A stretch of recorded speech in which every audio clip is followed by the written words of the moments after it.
you should follow my podcast. That's a good piece of advice. But always consider the source. For example, I am somebody who has this podcast. I've now told you to follow this podcast. I may, in fact, be a biased individual. So should you take my advice? We're going to talk about that. Hi, I'm Nick. This is 10 Minutes with Nick.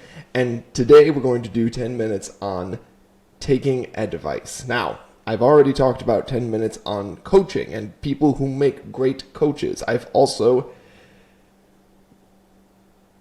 bumped actors a little bit to tone down the expectations of who should be the ones to coach you. However, taking advice is slightly different because when you're seeking out coaching, you are seeking out an expert or a supposed expert in a particular field and taking their coaching. I'm not going to call it advice. That would be overlap with what I'm trying to say right now.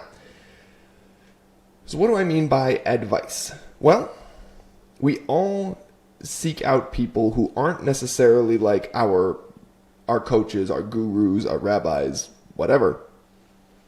And we ask them questions. We want to pick their brains about something. When you say to somebody, hey, can I pick your brain?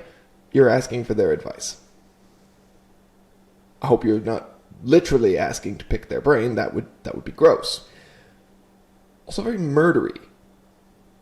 Very, very murdery. As a side note, apparently you can't actually feel it when people are poking around in your brain. I do not wish to ever experience that feeling of nothingness. I like to keep my brain where it is, inside of my skull. Anyways.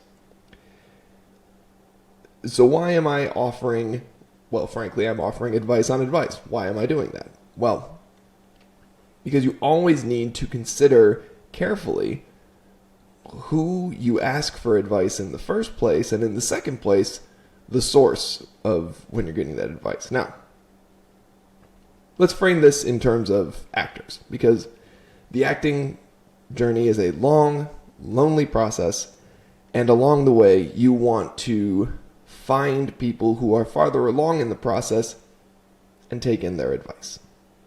Right? You want to learn. You want to figure out the best way to make this work, because you love what you do, scratches that creative itch, and you want it to be a job.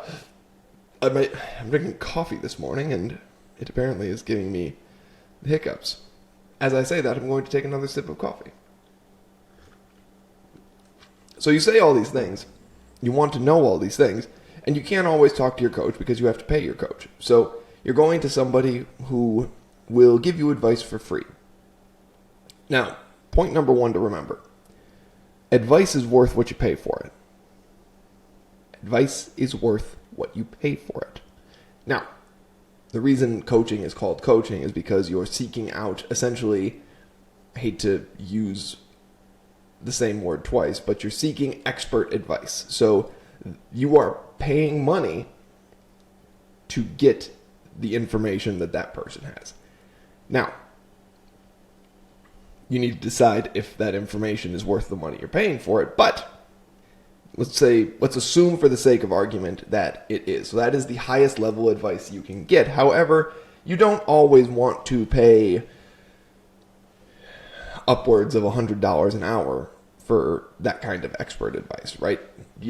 Most people just don't have that kind of money. I know I certainly don't. So, you then seek out your friends. Point number two, choose your friends wisely. Choose your friends wisely. Why? Well, because while you don't pay your friends in cash, usually, for their opinion on things, you do pay them in your time. And you pay them in the investment and the caring that you do about them. And, you pay in listening to their problem and vice versa. Like a good friend is somebody who leans on you and you lean on them. Like it's a 50-50 reciprocal relationship or whatever percentage you're particularly comfortable with. And a good friend is somebody who's been there through thick and thin. You've gotten in fights. You've not talked for a while. You've talked again. You know that if you don't talk for 6 months, a year at a time, you're still friends.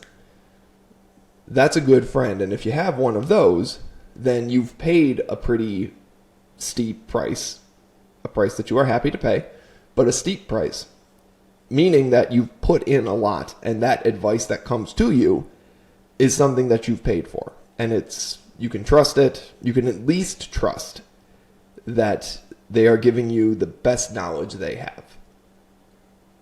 And in advice, that's all you want. You just want the best knowledge someone has. So advice is worth what you pay for it. And your friends, if you're going to take advice from your friends, you really need to trust them. I should really write things down as I talk so I remember where I'm going. But let's say, for the sake of argument, I've covered my first 2 points. So now we talk to sort of the big global problem when you're thinking about taking advice from someone. Number 3, and I do actually have some notes on this, which is why I sort of have my eyes cast down to the side here for a moment.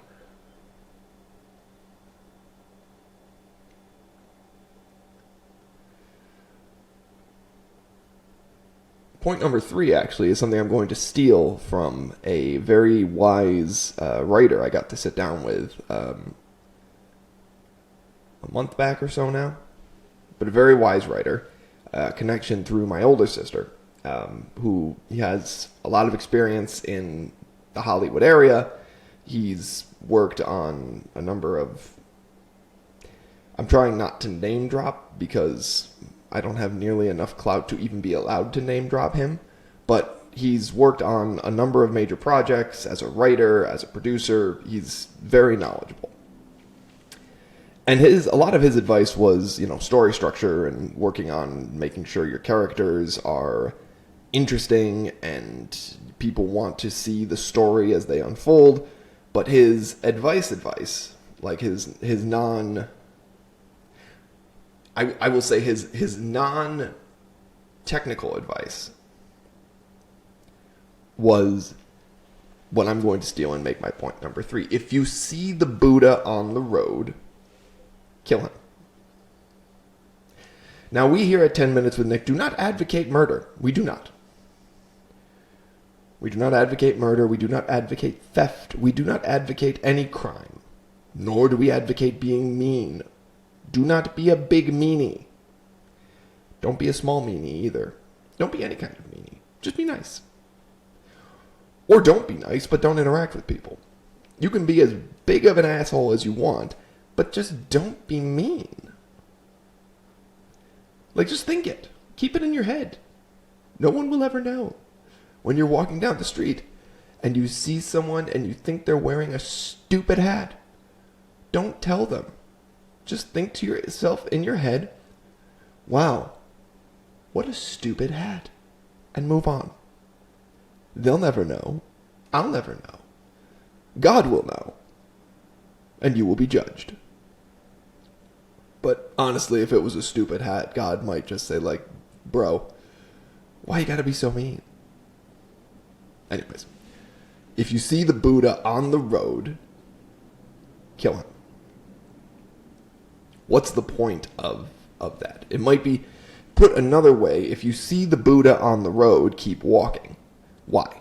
Well, because if you meet the Buddha, and in the case of Hollywood, right, the Buddha is somebody who says, I'm going to make you a star kid, right? Or my advice is the best advice. I guarantee booking. By the way, there's an Instagram account floating around out there that says, my teaching is so good, I guarantee bookings in the first 9 months. This woman who's selling this is a hack. She is an absolute hack. That is not a thing. You cannot guarantee bookings in the first 9 months. She can maybe get you booked as an extra. And extra work, there is nothing wrong with it. But the way she speaks of her class, she is meaning for you to reach the conclusion that she will book you as a principal on a TV show or in a movie, and it's a lie. She is the Buddha who you should... And now that I say that, I need to be very careful, because the joke about her, the point at her, is certainly she may be Indian. So, to this young woman, The phrase, if you meet the Buddha on the road, you should keep walking, has nothing to do with your ethnic background. What it has to do is with the fact that you are promising chitlins and young people and people who are very impressionable, i.e. the social media audience, you're promising them something that you cannot deliver, and you're meaning to do it to take their money. That is a bitch-ass move. You are the one who they should avoid on the road. Anybody who guarantees you something in such a way is the Buddha on the road you should avoid. That is advice you should not take. It is advice couched as truth. It is opinion couched as truth, and you must avoid it at all costs. Anyone who promises you exactly what your heart desires is either the devil or the person you must avoid, and avoid at all costs. Red flags should go up the second someone tells you they can give you exactly what you want. That is advice you should absolutely avoid. It does not matter how much blood, sweat, and tears or money you turn over to them. Your dreams, they will not come true that way. They will only come true through the hard work of you. Now that rant has taken me past 10 minutes, so I've reached my allotted time. Thank you for listening. As always, drop me a follow if you liked what I said. If you don't like what I said, like this, or don't like it, unlike it, as it were. Or drop a comment if you hated what you saw, or if you liked what you saw. Interact with me. I'll interact with you. It'll be fun. We'll have a grand old time. I'm Nick. This is 10 Minutes with Nick. We're at nearly 12 minutes. Have a great day.